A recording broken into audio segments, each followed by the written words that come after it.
What's up, guys? We got another interview today. I'm gonna keep doing these. They're fun.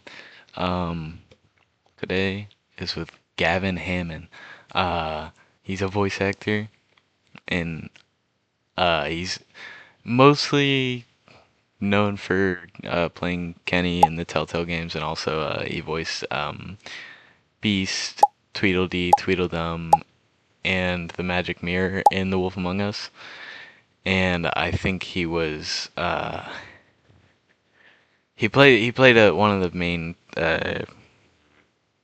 player characters in League of Legends. I don't play League of Legends personally, but I know a lot of people do. Um, but yeah, he's a cool guy. I am like a huge Telltale fan, so this means a lot to me. I'm like super nervous because I mean I get granted I was nervous for the interviews with the Running Scissors co-owner and the owner, but that like that's like an interest that is recent. This has been since I was little tiny homunculus. I've loved these games, so this is like big for me. Um, so yeah, I'm gonna send him the link and we're gonna get into it. I'm really nervous. You guys can see I'm trying to be a little bit more professional than usual. I got like a makeshift little setup, kind of shitty, but it's okay. Uh, Hello. Hey, Sean, how are you, man? Pretty good. How have you been? Good. What's going on? Nothing much. Yeah. Um, you're ready to get started whenever. Yeah, sure. Whenever you're good, I'm good. Gotcha. All right. Um, well, for my first question, I have I know. So since your face isn't like always tied to your work, being a voice actor and True, all, true. have you ever heard someone like publicly discussing or like playing a Telltale game right next to you without them realizing you were the actor? No, I have not. I've never seen somebody, playing anything that I worked on. Usually just because it's fairly rare to see, people playing something. I guess it was a mobile game too, but there maybe that's a little more common. But no, I sometimes I get recognized just for, people have seen me, my picture of me or something like that. But it's very rare. Most people Yeah. don't know who I am, and that's fine with me. Um, yeah, well, I know some voice actors prefer it that way, just having their voice attached to their work. For sure. And we do facial motion capture quite a bit these days for games. So sometimes it doesn't always translate into, you don't I can see the model, of like, because they'll change your face kind of quite a bit, but they'll still use, your how you move your face when you're talking or something like that. And I've definitely seen things like that I've done where I've been like, oh man, I could totally see myself in that weird creepy monster or something, but I doubt most people would recognize it. It's That's fair. pretty specific to us. Um, well, throughout the Walking Dead, Kenny he's one of Lee's like most loyal allies. Um, Maybe. but I've noticed if Lee challenges him like a few times, there can be like a good amount of tension through like the rest of the game. Do you know why that is? Like from a character I mean, think it standpoint. was. I think it was more of just how things worked out narratively in terms of like what the actual branch paths are in terms of like the dialogue choices. So I think it's probably just, especially in the first season, I think there were probably fewer branch paths, where it might be like I say something, or Kenny says something and Lee, disregards it or something like that. So it starts the negative path. And there may only be, just like a positive and a negative. And I usually, just to differentiate the two of them, I probably am a little heavy handed sometimes, with the negative. So the negative feels real negative. Whereas, like, it may not be intended to be that sort of, hard, fast, hot or cold. But it was just kind of the way that we were recording it, and the way that I think, the options were sort of lined up and put together. So I think, okay, if this happens and then this happens, then it's like, what is this character's reaction? And we have these two options. Sometimes we would have like a third option that was a little bit more neutral, but it's like that has to be coded and set up in such a way that it'll be elicited from whatever the path that the player has taken. So yeah, I think it's just a combination of the complexity of how it all sort of gets put together. And definitely, I think that was more prevalent in the first season, just by definition of, For sure, yeah. maybe not having as many narrative choices. So, but yeah, it's not meant to be, I think, super hot and cold, but that may have been what we captured. And so it may really feel that way. Fair enough. Um, I heard you didn't actually meet Dave Fennell until like after you were almost done recording. Yeah, much later. It may have been. So I know Adam Harrington, who is a good friend of mine, who was one of the St. John brothers, Andy St. John, I think. He's also Bigby Wolf, Yeah. and he's the voice of, pretty much anytime you hear Groot talk, and it's not Vin Diesel, it's Adam. But he and Dave were pretty close. They were friendly, and I remember that. I sort of was introduced to Dave through Adam, but mostly just from photos, or like phone conversations when they were together, um, or videos or something that Adam would send, because he used to do so much of that. It was a lot of fun. But I think that probably the first time I met Dave was definitely after we had wrapped The Walking Dead, because that's kind of when I met Sissy. And I had known Melissa, who plays Clementine, Sissy, who plays Katya. I had known Melissa for quite a while. But that was one of Sissy's first things that she worked on. So that was kind of all of our introduction to her. And I knew Owen, who played Omid. But yeah, we met a lot of the cast, just sort of after we had recorded, because we really record all that stuff in isolation. Um, Same with season 2. I didn't meet Scott Porter until the game, I think, was long over and we were completely done recording it. But those projects too, also, especially season 2, like, was really protracted in terms of how long it took to record and produce and get, finally to market each individual episode. So I could be wrong with some of the timelines. But yeah, we usually, if we meet each other at all, we usually do it after the game's long in the can. It's interesting because, well, yeah, because I mean, most voice actors have like home studios, right? These days, yeah, since COVID, yeah, for sure. It was definitely, that was the way to keep working right when COVID started, was to already be dialed and have a home studio. Those of us that weren't already dialed, definitely caught up to it pretty quickly. Right. But yeah, prior to that, we'd have to go to a studio. I like most of the Telltale stuff that I recorded, especially for The Walking Dead, or let's see, or some of them towards the end, we recorded at Fantasy Studios in Berkeley. But yeah, pretty much everything was recorded in a studio for that Telltale stuff.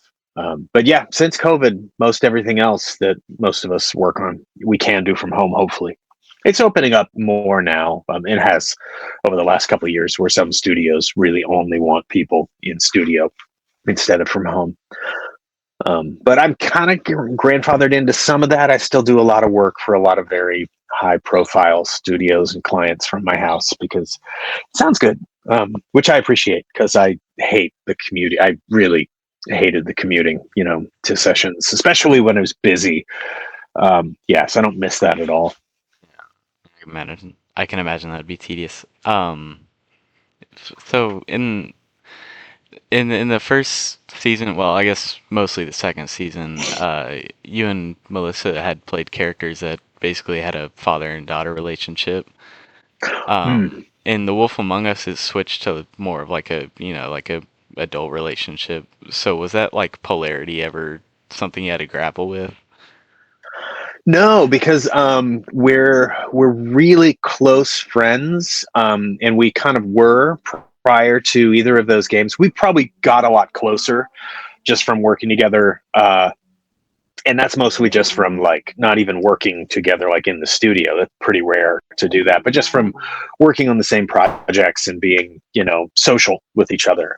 So yeah, no, it was pretty easy, and she's such a great actor. It's really quite simple to just sort of, adapt to whatever she's doing, because for the stuff where it's the paternal relationship, she's completely changing, how old she is and what her voice Right. sounds like, and it's like I still am like an old guy. I might be an old guy from Florida instead of an old guy from, wherever, Beast is supposed to be from, and in Fables. But yeah, so it's, for me it's pretty easy because she's just great to work with.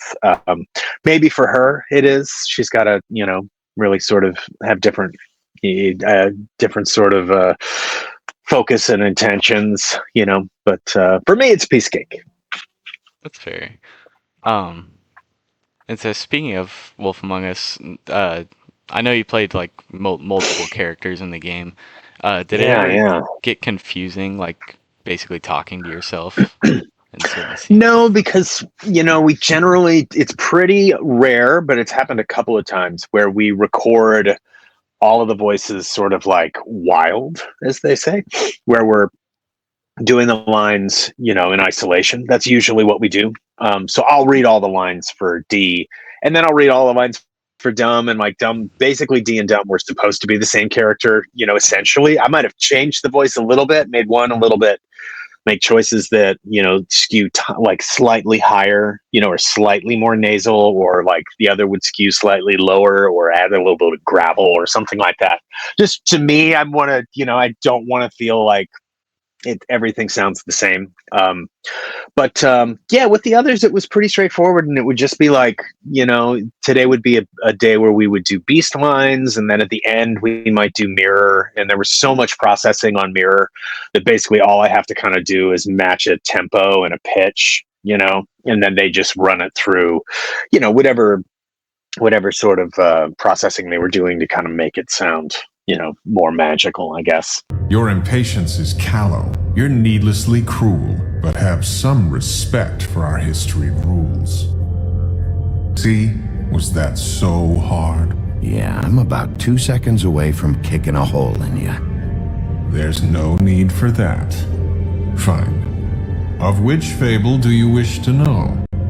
But no, it's pretty rare to go through and actually read against yourself in different characters. I've done it a few times before, but more often than not, it's just easier to do, the list of one character and then the list of another character, because we're already working out of context, in terms of like what scene is where, and some scenes we're recording them after they're sort of scripted first, or it's, a callback, or they're reading scripts in a weird order.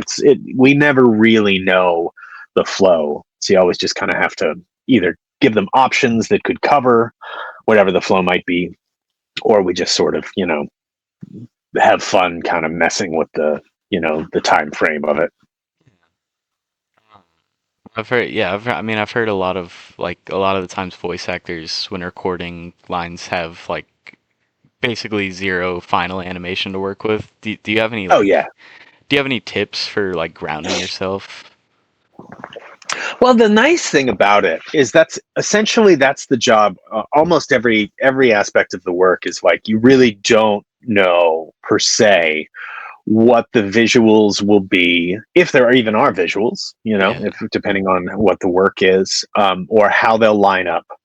So usually we're pretty well versed in knowing kind of like how to approach different things, especially like I live in a secondary market in the San Francisco Bay Area, which is not a major market. So in order to have work, I have to do lots of different kinds of stuff. And so definitely you approach different things in different ways. And especially with, sometimes with games or animation, there is at least a storyboard, a rough. Um, for games, it's more common because if they'll have an animation for an ultimate skill or something like that, I'm thinking of like LOL, League of Legends, right. where they'll have that storyboarded out or even like digitally rendered, not finished, not like with highlights and, colors and, layers and all kinds of texture and stuff, but they'll have the motion of the figure like doing a certain thing. And, oftentimes that'll be shared so that we kind of know how to do something physical that would match whatever the rhythm of that, of that sort of motion would be.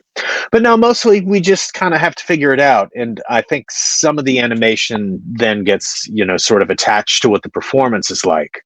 Um, that definitely is the case sometimes in animation. It just kind of depends on the project. These days, a lot of things have computers that are sort of rendered in advance, and they'll have at least blocking, where they know kind of where the sense of scene is. And that's something we're supposed to cover too, or not supposed to, but something we do cover is like, am I shouting at someone across a ravine? Are we like standing next to each other? What does the shot look like? Is it just a close up of me? So I'm going to be a little bit quieter, and so we just kind of, you always sort of hope to get as much of that as possible in the scene direction, all the stuff kind of in between the lines and the words that we say, but it's not always there. So sometimes I just try to give coverage, meaning like maybe you need one far away, maybe you need one a little bit closer, maybe you need one really intimate and angry, so I just try to think of the myriad options that could be there and try to just cover it.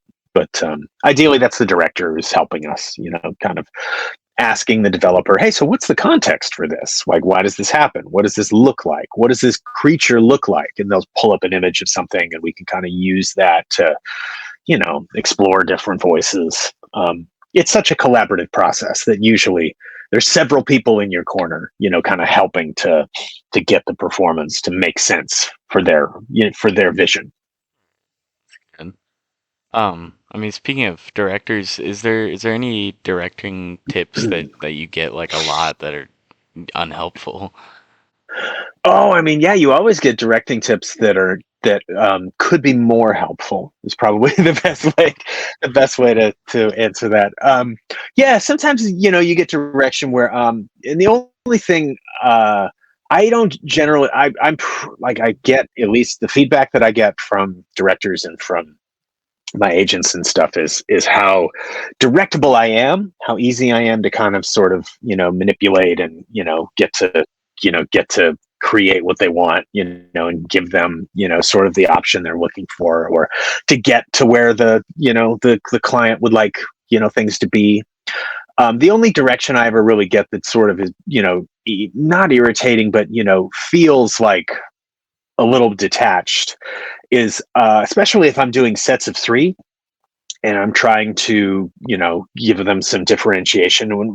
When I say that, they'll ask for a line and the line might be like, hey, go over there, something like that. And they tell you the context of it. And then they'll say, all right, give me an A, B, and a C, which means 3 takes. They wanted to be the same character, obviously, but different, different in terms of like acting choices. Right. So you might do one that's angrier, within context, you might do, maybe they're all angry. One is really, sort of simmering. One is like a little bit more elevated. One might be sort of sporadic and broken up because you're pacing or something, because you don't know what the thing's going to be. Yeah. And then they might be like, oh yeah, what if you did one that was like really simmering? And I'm kind of like, that was B. That was my B take. You know what I mean? It's like you kind of get to that point where, maybe they just would like to explore it further, and that's kind of benefit of the doubt. But that's my only critique. Usually directors are so talented and like work with actors so much that they kind of know, what to say to specific actors to kind of get what they need from them. I'm sure that, haven't done a lot of directing myself. But director, friends of mine I know that direct, I know they deal with all kinds of actors. So it's the process for them, it might have a basic sort of core tenets that you try to keep in mind, but it's like you're going to have to nuance your process, to sort of tailor it to each performer, just to make sure that that you're still able to communicate what you need, in a way that that person understands, because we all understand things a little bit differently. Yeah. But yeah, no, directors usually they're so good. I mean, sometimes you get directors that are like don't clearly are not super patient or already have a preconceived notion about processes or something like that. And I've had those too where the session is just not pleasant. But you always kind of figure that person either has had a rough day, or you might talk to some of your actor friends and be like, have you ever worked with so and so? And then they're all, oh, that guy. You never know. Sometimes you find out that, oh yeah, some people are less pleasant. But I'm very fortunate to get to work with a lot of very pleasant directors, so I feel flattered and honored to get to do that. Because if they like you and they keep hiring you, that's the biggest sort of pat on the back you could ever get. Right. Um, I mean, this is way off topic, this next one, but Perfect. uh, I recently learned you used to be a drummer in a ska punk I'm band. still a drummer You're in a still a ska drummer? punk band. Yeah, yeah. Okay. Do you guys still perform? We do. So I'm in a band. I was in a band in the 1990s. I joined this band in 1989 when I was 17 years old, Right. which is a long time ago. And so this band was called Dance Hall Crashers. It still is called Dance Hall Crashers. And last year, in 2025, and the first time in over 20 years, we got back together to play some shows, and we went and played a couple of dates of the Warped Tour.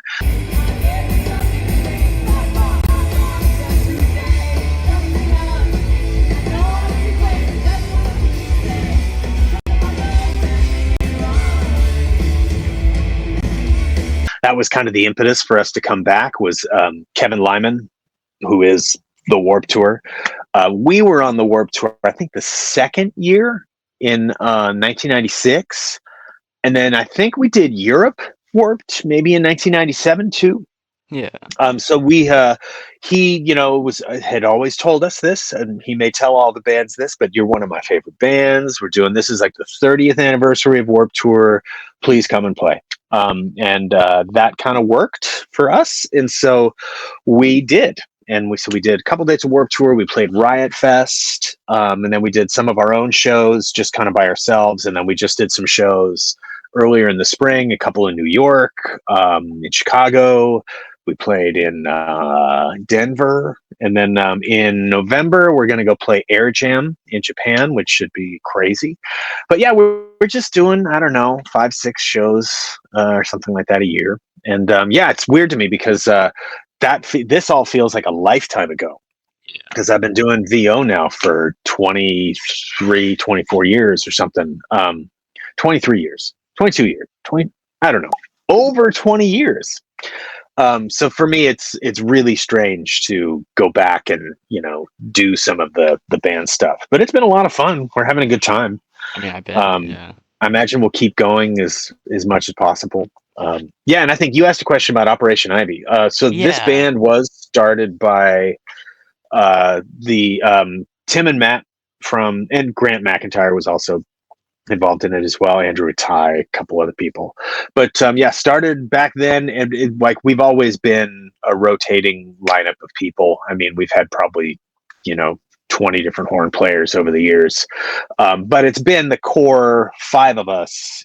Elise, Karina, Jason, my brother Jason, me, and Mikey for the last 20 like 35-ish years or so, something like that. But so yeah, it's basically been long and crazy. My brother was also in a band that was kind of right after Operation Ivy, that was Lint and Matt, or Tim. He was Lint back in the day, but Tim Armstrong, Matt Freeman, Dave Mello from Operation Ivy, I forget who also played guitar, and then my brother Jason played guitar. This band called Downfall that recorded a record that was never released, but also very good in that very similar frame of Op Ivy and sort of proto Rancid.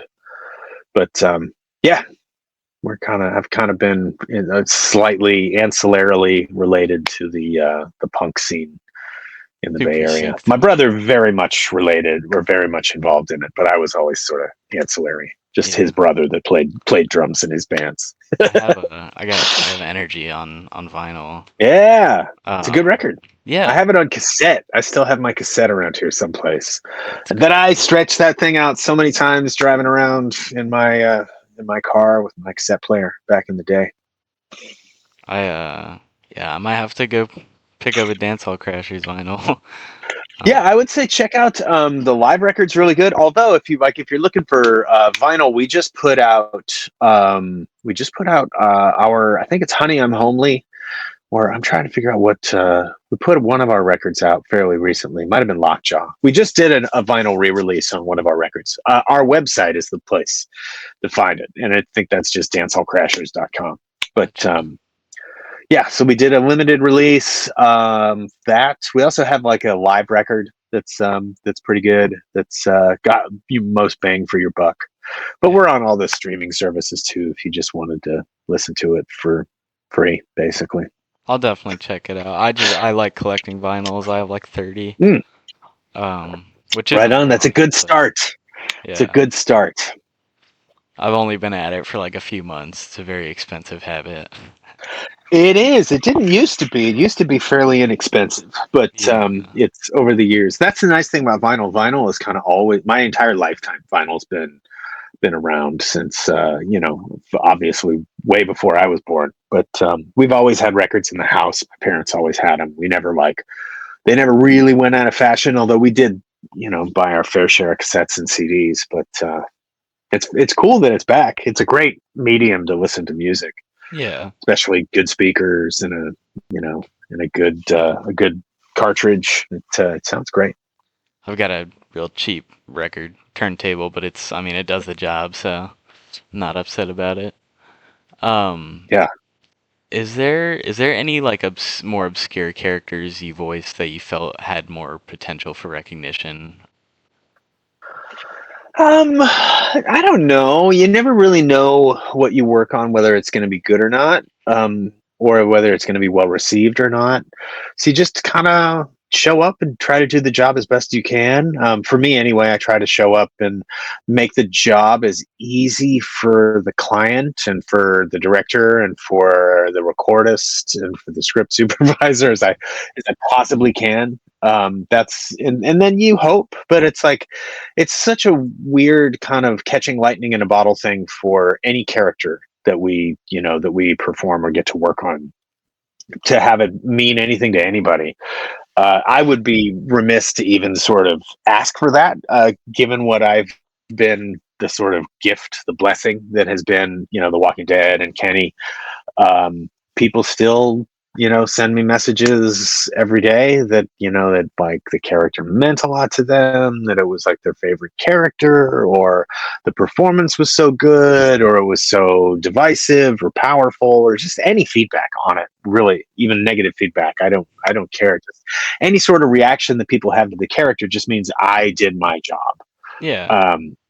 But having people it mean anything to mean something to people, to resonate with people, or be people feel like they have some sort of relationship with the characters. It's just such a gift, because it's you can never ask for that. It's we're lucky to get paid to do what we do. I feel very fortunate to get paid to do what I do. So to have it mean something to somebody is just icing on the cake. Yeah, that's a very, very good way to think about it. Um, was there ever a time when you maybe like slipped too deep into a character and it like affected you emotionally? Not so much. I usually kind of can turn it on and off like a faucet, which is probably a little bit sociopathy. I don't know, some sort of neurosis for sure. But yeah, I think for me, I can tap into either, joy or pain pretty easily just by, kind of opening it up. And I don't know if that's it's blessing or a curse, probably a little bit of both. But no, I never felt like I got so sucked in that it was hard for me to get out of it. I've definitely had sessions where I've just gotten into the car, or started driving home and just been drained emotionally, just from either having to scream a bunch, or be really sort of aggressive and over the top, or be really sort of emotionally connected and sad. um, I've definitely had those days, but not where I felt like I was stuck in there, or that I couldn't sort of bring myself out of it with, a Harry Belafonte record or something like that, or petting my cat. Hi, Mochi. Um, for my last question, I have well, now that Wolf Among Us 2 is, has a new release window, um, how does it feel to see, the light at the end of the tunnel for a project that's, been years of anticipation and, I mean, more than anything else, and I really, just because I worked on the first one, there's certainly going to be expectations that I would work on the second one since I played so many characters too. yeah, As far as I know, and I really don't know hardly anything about the sequel, but I know that the casting docs that we have seen for it were and they were all coded, of course. They were definitely code names, so it didn't, we didn't know what we were reading, but you could tell right. to a certain degree if you were paying attention, if you're savvy. But no, it's a very different set of characters in kind of a different, really different feeling universe. I mean, if you've seen some of the trailers, it's pretty clear that Yeah, seems to occupy a different space. So I can't really speak to any aspect of that, but I'm thrilled, and I'm relieved that the company that decided to purchase Telltale and sort of take it over, or at least to, I don't think it's a license. I think it was maybe it's a publishing. I don't know exactly the inner workings of what the relationship is, but I know that it's a new group of people, and I think I wish them nothing but success, because it's like if they can continue to create things that kind of work in this universe, if they can like make relationships, if they don't already have them with Skybound, like huge publishers, that if assuming Skybound is interested, but like to if they can make these relationships and sort of like explore revitalizing old franchises. I know there's a fan base out there that would appreciate it, whether it's Game of Thrones, although there are so many other options for that as well, or even like the Batman, Tales from the Borderlands, any of the other things, CSI, Law and Order. I mean, those things were a lot of fun too. It's any of Sam and Max, but any of those things that kind of were like licensed by Telltale, or at least they had licenses to them. Any of those would be super fun. I know there's fan bases for them. Of course, The Walking Dead, but yeah, I hope it comes out and people love it, and it's a huge success, because more than anything else, I think more independent game companies are a great thing. I'm wearing a shirt, a Destiny shirt, which I'm a huge sick. Destiny player.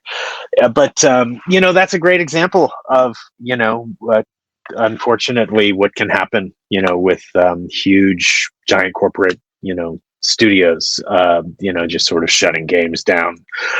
So I think there's such a great environment for independent game publishers and developers to sort of create new things to entertain us, because I mean, I am a die-hard video game player, have been my whole life, so video games are extremely important to me. I'm honored that I get to work on some, but yeah, it's important, I think, for there to be options that don't feel quite as sort of mm, tied to a profit, Yeah, an ROI. that's yeah. Um, I noticed that I watched the trailer for Wolf Among Us 2. It seems like a little bit more noir type, like detective-esque. I mean, the first one was too, obviously, but For sure, but in an 80s kind of a way. Like right. the colors and the music and stuff definitely had Yeah. that kind of more of an 80s vibe, whereas this one, yeah, you're totally right, looked like a different lens for sure, but still in that noir, which I love, because I'm a huge fan of that whole genre, be it books or films or animation or whatever. So yeah, excited about that. It looked really cool. Yeah. I've been reading the actual Fable comics. Oh yeah, it's Yeah. good. Very different. Different Yeah. vibe for sure. But interesting, and it's a good a really good within that sort of universe, still have some of those kind of noirish, sort of detective-ish kind of elements. Yeah. It's fun. I liked it a lot. I remember when it came out, because I worked at a comic book store for many years, and I remember when Fables came out, and it was cool and exciting, especially kind of because Vertigo was already doing interesting things at the time. That was sort of a little further in, kind of post Sandman and Death. It might have been post-Death. I'm not sure. Death was a huge thing for Vertigo too. But yeah, Fables is a lot of fun. It's a good Yeah. book. I mean that's pretty much all I have for today. I really Cool. appreciate your time and, just being here. Just I Oh mean, yeah, yeah. it's my pleasure, Sean. Thank you. I really appreciate that. Um, but Anytime. yeah, I hope you have a good rest of your day. Likewise, sir. Yeah, yeah. And don't be a stranger. Feel free to reach out, and we can chat whenever you like. Yes, sir. All right. Right on. Thanks. Bye. Whoa. That was freaking awesome sauce, man. All right, yeah. I don't really think gameplay is necessary considering it's already an hour long video. So I hope you guys enjoyed. I'll see you in the next video.